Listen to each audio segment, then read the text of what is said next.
नमस्कार, आप देख रहे हैं कैपिटल टीवी की स्पेशल स्टोरी। मैं हूं परवीन शेख। सुप्रीम कोर्ट ने महादेव सट्टेबाजी ऐप के फरार आरोपी रवि उप्पल को ढूंढकर गिरफ्तार करने का निर्देश दिया है। ये घोटाला 6000 करोड़ रुपए का है और कई राज्यों में फैला है, जिसके तार कांग्रेस के बड़े दिग्गज नेताओं से लेकर बॉलीवुड के मशहूर हस्तियों से भी जुड़े हैं। इस घोटाले को लेकर सुप्रीम कोर्ट के सख्त तेवरों से साफ है कि राहुल के कई करीबी नेता अब नपने वाले हैं। बिहार चुनाव के बीच सुप्रीम कोर्ट के आदेश से 10 जनपद पर भी बैठकों का दौर शुरू हो चुका है। तो क्या कहा है सुप्रीम कोर्ट ने ईडी से अपने आदेश में? क्यों कांग्रेस के अंदर मचा है हाहाकार?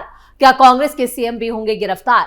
सब कुछ आपको बताएंगे अपनी इस स्पेशल स्टोरी में। 6000 करोड़ के घोटाले में सुप्रीम कोर्ट का बड़ा आदेश, कांग्रेस के बड़े नेताओं की जल्द गिरफ्तारी। भूपेश बघेल से लेकर कई बड़े नेता घोटाले में फंसे, कहां भाग गया घोटाले का मास्टरमाइंड? सुप्रीम कोर्ट ने महादेव सट्टेबाजी ऐप के मामले में बड़ा आदेश दिया है। कोर्ट ने ईडी को महादेव सट्टेबाजी ऐप के पार्टनर और फाउंडर रवि उप्पल का पता लगाने और उसे गिरफ्तार करने का आदेश दिया है। वो दुबई से भागकर किसी और अज्ञात स्थान पर चला गया है। कोर्ट ने कहा है कि सफेदपोश अपराध के आरोपियों के लिए अदालत और जांच एजेंसियों को खिलौना बनाने नहीं दिया जा सकता। जस्टिस एम सुंदरेश और जस्टिस सतीश चंद्र शर्मा की बेंच ने आरोपी उप्पल के कानून से बचने पर गंभीर नाराजगी जताई और कहा यह कोर्ट के विवेक को झकझोरता है, अब कुछ करना ही होगा। बताया जा रहा है कि भारत में ईडी यानी कि जांच एजेंसियों से बच रहा उप्पल दुबई से किसी और देश में भाग गया है, जिसकी वजह से संयुक्त अरब अमीरात अधिकारियों ने उसकी प्रत्यर्पण प्रक्रिया पर रोक लगा दी है। सुप्रीम कोर्ट में अगली सुनवाई 14 नवंबर को होगी। सुप्रीम कोर्ट ने कहा है कि ऐसे क्रिमिनल्स के लिए कोर्ट और एजेंसियां खिलौना बनकर रह गई हैं। ईडी उसे जल्द तलाशे और गिरफ्तार करे। शीर्ष कोर्ट उप्पल की याचिका पर सुनवाई कर रही थी, जिसमें उसने छत्तीसगढ़ कोर्ट के 22 मार्च के आदेश को चुनौती दी है। सुप्रीम कोर्ट ने उसे रायपुर की निचली कोर्ट में मनी लॉन्ड्रिंग के मामले की सुनवाई में शामिल होने का निर्देश दिया था। ईडी की तरफ से पेश अतिरिक्त सॉलिसिटर जनरल SV राजू ने सुप्रीम कोर्ट की ये जानकारी दी कि उप्पल 2023 में दुबई में हिरासत में था, लेकिन अब वहां से भाग निकला है। उन्होंने ये भी कहा कि ऐसे आर्थिक अपराधी अक्सर उन देशों में छिप जाते हैं जिनसे भारत की प्रत्यर्पण संधि नहीं है, जैसे ब्रिटिश वर्जिन आइलैंड। बेंच ने मामले की अगली सुनवाई 14 नवंबर के लिए तय कर दी है, क्योंकि उसके वकील ने वक्त मांगा था। बेंच ने वकील से कहा कि वो उप्पल को भारत लौटने और कार्रवाई का सामना करने के लिए राजी करे। हजारों करोड़ रुपए का अवैध सट्टेबाजी का साम्राज्य खड़ा करने वाले रवि उप्पल जांच एजेंसियों की आंख में धूल झोंक कर फरार है। महादेव ऑनलाइन बैटिंग ऐप का मास्टरमाइंड रवि उप्पल दुबई में रह रहा था, जहां भारतीय जांच एजेंसियों की भी उस पर नजर थी। उसे दिसंबर 2023 में इंटरपोल के रेड कॉर्नर नोटिस के आधार पर संयुक्त अरब अमीरात यानी UAE में गिरफ्तार भी किया गया था। हालांकि अब खबर है कि वो दुबई से कहीं दूसरी जगह भाग चुका है। UAE प्रशासन ने ना तो भारत को उप्पल के दुबई छोड़ने की जानकारी दी और ना ही ये जानकारी दी कि वो किस देश में भागा है। इतना ही नहीं, वहां की सरकार ने उसके खिलाफ चल रही प्रत्यर्पण प्रक्रिया को बंद करने की भी तैयारी शुरू कर दी है, जो ये बताता है कि इस नेटवर्क के तार दुबई से लेकर भारत में किन किन राज्यों तक फैले हैं और कितने बड़े सफेदपोश इस पूरे मामले में शामिल हैं। कांग्रेस के कई बड़े दिग्गज नेता इस पूरे घोटाले में शामिल हैं, जिनमें छत्तीसगढ़ के पूर्व मुख्यमंत्री भूपेश बघेल का नाम सबसे ऊपर है। उनके बेटे और खुद मुख्यमंत्री भूपेश बघेल इस मामले को लेकर जेल की हवा भी खा चुके हैं। लेकिन जिस मामले की गूंज 10 जनपद तक सुनाई दे रही है, बैठकों का दौर जारी है, उससे साफ हो जाता है कि सुप्रीम कोर्ट के इस आदेश के बाद कांग्रेस के कई बड़े नेता नपने वाले हैं। ईडी सीबीआई के लिए बड़ा झटका। ये भारत की ईडी, सीबीआई और छत्तीसगढ़ पुलिस के लिए एक बड़ा झटका भी है। इन तीनों एजेंसियों को उम्मीद थी कि भारत और UAE के बीच मौजूदा करीबी राजनयिक संबंधों को देखते हुए रवि उप्पल और उसके साझेदार सौरभ चंद्राकर को भारत प्रत्यर्पित किया जा सकेगा।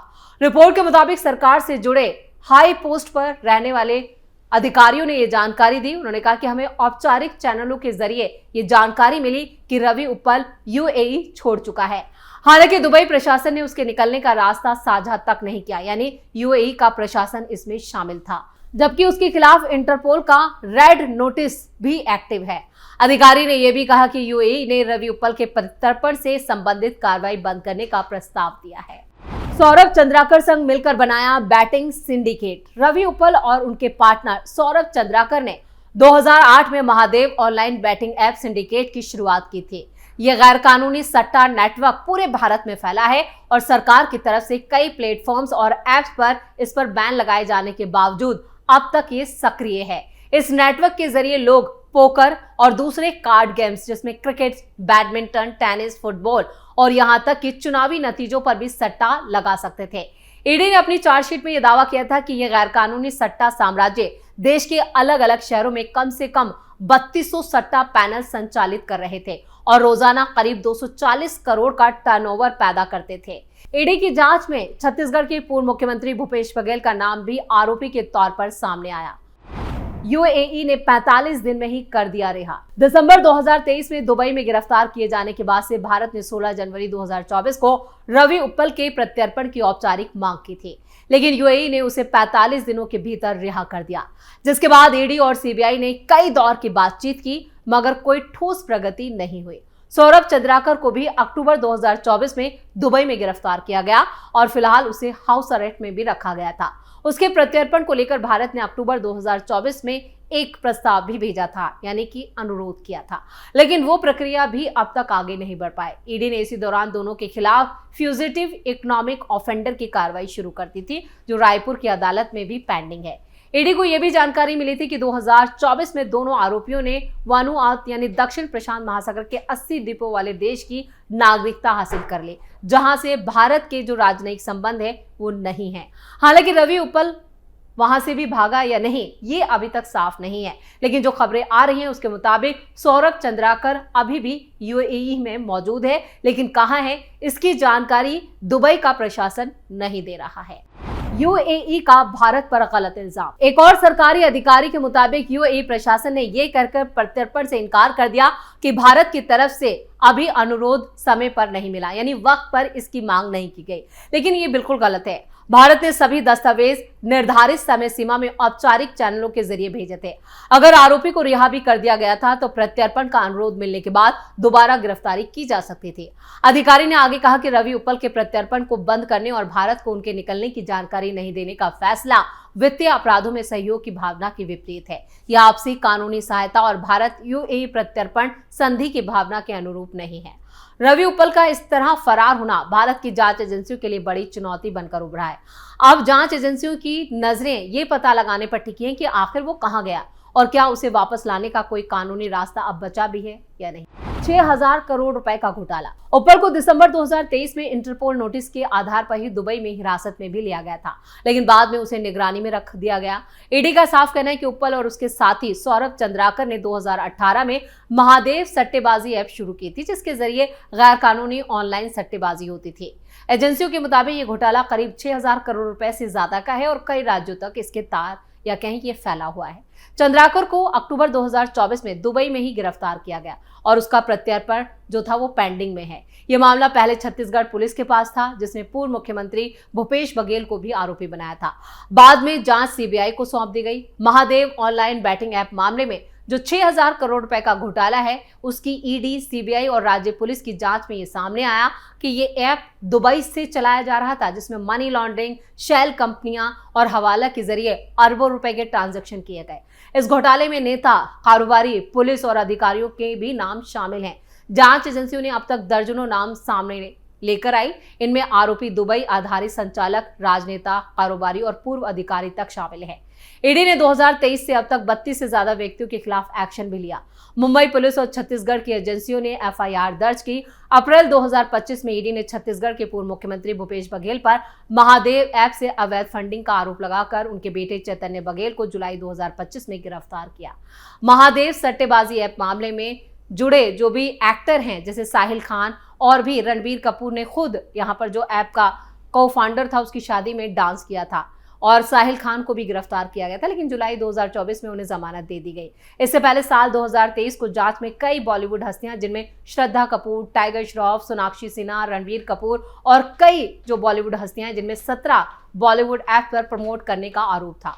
महादेव ऐप पर आरोप है कि उसने एक ऑनलाइन बुक बैटिंग एप्लीकेशन का इस्तेमाल करके नए यूजर्स को जोड़ने, आईडी बनाने और बेनामी बैंक खातों के जाल के जरिए मनी लॉन्ड्रिंग करने का काम किया। ईडी की जांच में यह भी सामने आया कि महादेव ऑनलाइन बुक ऐप का जो संचालन है वो दुबई से ही किया जा रहा था। उसका हेड ऑफिस भी दुबई में था। इसे फ्रेंचाइजी मॉडल के जरिए पैनल ब्रांच के रूप में उनके सहयोगियों को 80 से 20% के मुनाफे के अनुपात में दिया गया।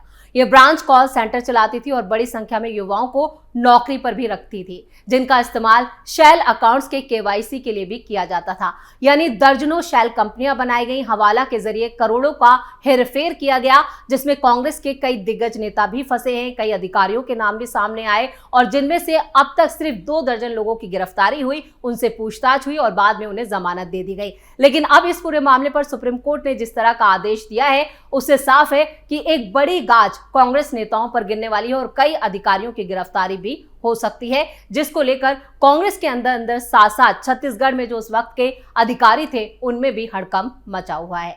इसी के साथ स्पेशल स्टोरी में इतना ही। वीडियो कैसा लगा कमेंट करके अपनी राय जरूर दें। वीडियो को लाइक करें, शेयर करें और कैपिटल टीवी को सब्सक्राइब जरूर करें। धन्यवाद।